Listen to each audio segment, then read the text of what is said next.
आदाब नाजरीन, लाजवाल उर्दू खबरों में आपका खैर मकदम। मैं हूं नरिंदर सिंह ठाकुर। आइए नजर डालते हैं अहम खबर पर। ज़ूम जमहूरिया के मौके पर सब डिवीज़न मेंढर में SDPO नीरज पडियार की क़यादत में पुलिस ने हर चौराहे पर लगाए नाके, जिसमें हर किस्म की शक व शुबा पर पैनी निगाह लगाए चुस्त दुरुस्त। पुलिस मेंढर ज़ूम जमहूरिया को कामयाब बनाने के लिए तैयार। आइए देखते हैं SDPO मेंढर का क्या कहना है।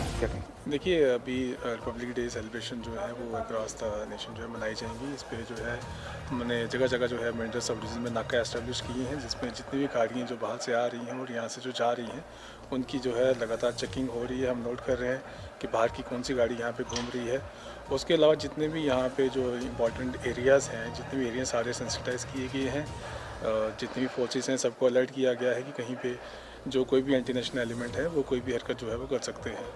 तो इसलिए सारे एरिया को सैनिटाइज़ किया गया है और स्पेशल नाकाज जो हैं 26 जनवरी को लेकर एस्टेब्लिश किए गए हैं। उसके अलावा बाज़ार में जितने भी होटल्स हैं उन सबको भी चेकिंग कराई गई है कि कोई बाहर का बंदा या कोई ऐसा एंटी नेशनल एलिमेंट जो है वहाँ पे स्टे तो नहीं कर रहा है। लाजवाल उर्दू न्यूज़ यूट्यूब चैनल को सब्सक्राइब जरूर करें और बेल आइकन पर क्लिक करें। बेल आइकन पर क्लिक करने से आपको ताज़ा तरीन खबरों की फौरी जानकारी मिलेगी।